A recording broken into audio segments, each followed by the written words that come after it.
Been waiting for this day for such a long time. Beautiful. Just my gorgeous. engine's tuned up and she's running real fine. There's my girl. Wow, she looks pretty. She came to watch me race today here at Dragster. Nope, we decided to get a quick idea where If it's the last thing that I do, I gotta win the this guy. race. Johnny Strom, you're into everything these days. Good job, buddy. Keep it up. I think this is wonderful. That's amazing. Because you could jump on and jump off. We got up and walked down and stuff, and my wife was this close to going, you know. Well, even just the upholstery and the padding is going to take like an inch. Yeah, that's right. Upholstery. How's it feel? Feels awesome. Okay, wonderful. Good deal. And the guy did real good showing. It looks like it's just about right. I mean, Fits like a glove. yeah, good, good. Almost as good as Magic Card. Yeah, right. You know exactly what to say. That Tom brought that over yesterday. This is beautiful. I'm just happy you're happy because I'm happy. Well, how can this not make someone happy? I don't know, buddy. Working it, backing it up. Some people think we might be crazy, but all I know is that we're doing something we always wanted to do and never got around to doing, maybe to the extent we're doing it now, and My wife can take we're doing it in a way that's if you had a wreath going around that and some lights on it's good enough for on now. the front door, she goes, that would make Brad, one I'm pretty." Noel. Hi. Hi, Noel. How are you? Good. Good. Hey, John, let me get one side shot of you before you take that off. With your head all the way back.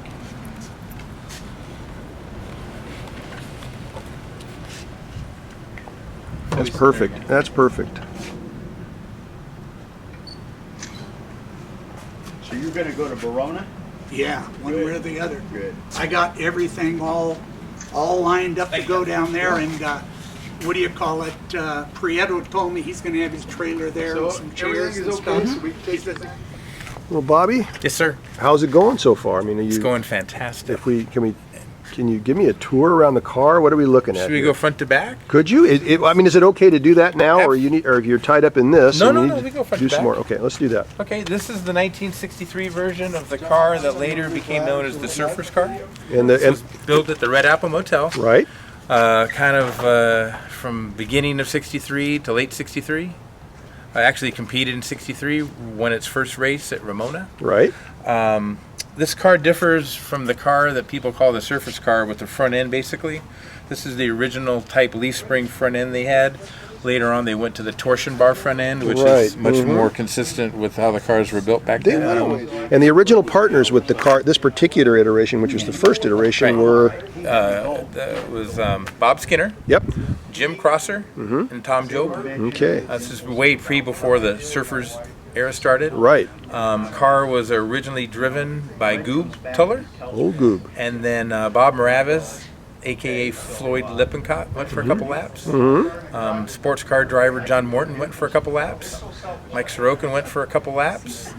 Mike left the team for a little bit, and then Goob was driving it, and then Mike came back, and Mike drove it from then on. That's probably around mid 65-ish. Mid 65-ish, yeah. Yeah. Right. Well, These wheels were just recreated by Tom Jobe. yeah. Just gorgeous. Look at those things. Dave Hadley custom machined the Triumph style front hub. The spokes and the hoop were made by a company in England called Central Wheel. I can't wait to see these babies at night. Oh, I know you They're can. going to be fantastic. One of my most vivid memories of Lions is watching the cars at night, and they would do the crossover behind the starting line, Yes. and the wheels would just yeah. I totally agree. Yeah, I totally we agree. put a lot of caster into this car. When the front wheels turn, they flop over pretty far, which is much how it was back then. So that'll look really good as well. In recreating this car, getting the wheels right is a huge deal because that's a lot of the identity of the car. Right. Yeah, these are butted spokes, Corvair grease caps. Tom devised this great assembly where you take the Corvair grease cap and braze it onto this threaded insert. And then I go hang out with someone else and work on theirs. Oh, that's gorgeous. Yeah, That's gorgeous. And then that obviously threads into the wheel. Yeah. And that's how Tom did it. cars came by and you got the blast in the face. Yeah, we used to, And there we are. And to have it done again one of after my favorite places. 58 years, Yes, 57 this is years. the first set of quote-unquote Tom Jobe signature wheels that have been built in a while. How far can you go in a lifetime and still have the principles around to help you rebuild this classic top fuel dragster? This is gorgeous. It's a 11-foot wheelbase, and the radius rods go back 5 feet. They're pretty long, Yeah. but again, that's how they did it. Obviously, Lone Fuel Chrysler goes here. Yep. We've recreated that as well as we can. I have the original style Hillborn a 4-hole casting for that, for the fuel injector. By chance, I got it from Ross Preen in Australia, and it's a long story, but it's the first casting ever produced by Hillborn. December 20th, 1959, originally made for Leyland Kolb. And in a long story, Ross got it, and Ross gave it to me. Wow. And I took it over to Hillborn, and Don Enriquez puts his arm out, and he goes, "See my hair standing straight up, Bob?" Yeah, and I yeah. said, "Yeah." And he goes, "This is the first one we ever made." That's huge. Yeah. That's huge. So we got that. 39 semi-automatic. This was the first part I actually found for the entire project, is this real Donovan clutch can. Yes. I found it at the Long Beach swap meet. I had not been there for 20 years, and the last time I went, you could literally build a car roaming from aisle to aisle to aisle. Yes. Now it's all like spray wax and Chinese valve covers and stuff. It's Right, not right, the same right, swap meet. right. I was there the entire day. And right when I was leaving at the exit, I saw this can. Yeah. Saw it from 100 feet away. Looks like an aluminum can. A little closer, looks like a Donovan can. So I get right on top of the thing, and it had $400 price tag on it, which I would have paid gladly. Yeah. And the guy kept staring at me, and he says, "You're the guy." And I go, "I'm You're the guy what?" the guy. He goes, "You're the guy in those great Bill Pitts surfers videos." You're kidding me. And Oh, I, wow. and I Small go, world. "I guess I'm the guy." And he goes, "Is You the are. can for you?" And I go, "Yeah." He goes, "I'll sell it to you for what I have in it, $75." All right. So I handed the guy a $100 bill and grabbed it and ran like hell. And you told him, I mean, did you tell him what it was going to go into? I mean, No, because I didn't know at the time what it was Yes. going in, because that was Right. the first part I found. Yeah. So many of these Catco cars have been recreated that all the Super Cherry stuff is long gone, I yeah, thought. sure. But Not really. I got the right can. This is an actual Mickey Thompson magnesium third member that John's straddling Yep. there. That's the correct part for the car. Yep. They're not in here, but we have drum brakes with velvet touch linings, which is the original parts for the car. These are the correct magnesium American mags that we have for it. These tires are recreated by a nice company called Towel City Racing back in the Carolinas. Really? Yeah. What size are they? They are 10 by 16. 10/16s. Okay. But we've tried to recreate the car with as much authenticity as we could. Sure. It'd been much easier to find, some knockoff, wheels that are in similar appearance, but we're trying to do this the real deal the whole way. Sure. Yeah. Well, I love the what do they call pie crust Yes, effect pie crust. on the slicks. Yeah. Very, very nice. What do you think, Johnny? I think it's awesome, and I can't wait for the first fire up. Yeah. Good. Good. Even a month ago when I was here, Yeah. we were test fitting for the pedals. I was sitting alone in the car with my hands on the steering wheel, making runs in my head, going down the track, Sure. hearing the engine run, smelling Yes. the nitro, Yeah. like it's already begun. Yes. Oh. This is the injector I was talking about. Yes. This is the Look at that. first Hillborn ever made, December 20th, 1959. Holy cow. This is a recreated scoop that just got made recently from the original Jerry Bailey patterns. Really? Yeah, Tom Jobe restored the patterns and had this cast.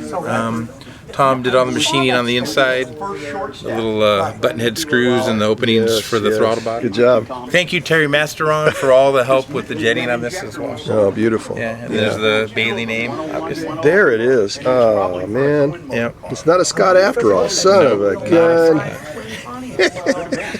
Now, are you going to get that painted eventually? Is that what's going to happen? The standard brand's color, lemon yellow, is no longer available, and I can't find anybody that can mix it. Interesting. Tom went and got like 5 or 6 spray cans from Home Depot and Lowe's, and did like a color test.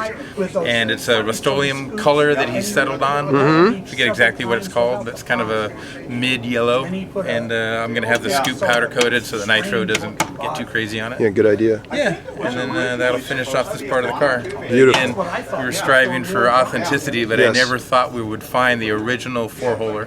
And I would really like to thank again Ross Preen for that. Thank you, Ross. Yay, Ross. Good job, buddy. You're upside down there, but it's okay. We don't hold it against There you. you go, Ross. Now Yeah, Ross they're can much see. better. Now it looks like the one. Ross goes, that's how I remember That's where I seeing it. remember seeing it. Yeah. Good job. If you can see the lettering on it, how crisp it is. Yes. That was the first tip-off when Don Enriquez was looking at it, because we had to find a crisp one, because in all the pictures of the car it's crisp. And Enriquez goes, man, that's crisp. That's got to be a really early one. And that's when we ran the serial number, and it's pretty early, the first one. First one. That's just, I mean, yeah. Happy for you, buddy. I'm happy for you. Thank you, Bill. I am. Yeah, by the time we did is they found out. And you're just what it was. doing your job, right? This is just a happy place right Yeah, here. it is. He's It the is. one that found Isn't this? Soaking it up. Yeah, good job. Randy just said, We were just talking about how much bracing exists in this car, which Yep. was kind of ahead of its time for the early 60s. And Tom, Jobe, and Skinner, they decided before they laid their first piece of tubing, they never wanted to hurt anybody in their car. Right. And so they braced this thing up in such a way that if any of the tubes broke, there's still enough remaining tubes to hold the car together. Right. And they didn't know it at the time, but if you look at any modern rear engine top fuel car, they're braced in almost the same fashion. It was very overbuilt for 1963, but it was definitely the way things were going and how they're even done today. Yeah, very good. Thank you very much for that explanation. Okay, Bobby, you're telling me about these axles. What about them? Yeah, again, we're trying to get the car as correct as possible, and if you can see kind of the star shape on the end of it, that's the forging marks from the high-performance version of the Oldsmobile axles. Yeah. These came in like heavy-duty station wagons and, trucks or whatever, but it's just another small part. You'll never see it because there's a cap that covers the wheel, but I know they're in there, and Tom knows. And they're now in we there, know and they're in there. everybody knows they're in there. Yeah, good. Yeah, it would have been much easier to find some aftermarket axles and have them made, but I tracked down a set of these early heavy-duty Oldsmobile forgings, and we made them work, and again, it's another correct piece of the car. Very nice, very nice. and we on her backyard. Bobby, what you got in your hand? Looks like something that you put vitamins into. What is Yes, the original car had a fuel tank made out of 2 vitamin containers. it? Yeah, Kind of butted together and welded down the middle. yeah, We need to add a seam right here to give it that appearance. Right. Like it's 2 vitamin cans welded together. yeah. We did put plugs on the ends, Yep. which kind of simulates where the cap used to be for the vitamin containers. Right. And then we added this sump down here below to add some volume to it. Got it Yeah. up about 5 gallons, which people say is about the minimum for a cackle car. Yeah. But it sits about in here somewhere, and with that sump on the bottom, you'll never see it. Okay, Bobby, tell me what I'm looking at here. Tom Jobe and Fred Hayhurst were looking at the contours of the body and how they had to be. Right. And kind of unique to this car, considering the time frame, was the sheet metal comes straight up, and as soon as it crosses the top frame rail, the radius starts. Right. It doesn't run up and then turn the corner. right. And so all this pillow block bearing and all this had to be moved inboard. Correct. And lower to give room for the body to come up and clear it. If it was straight out here, there would be a big ugly mess you had to deal with. Yeah, Dragmaster cars were kind of built that way. They were up straight and across like that, and these guys would look at that and go, "That's not pretty. That's not very pretty. We can make it prettier." So they would add those little beautiful touches, and that all added up to why these cars are so beautiful.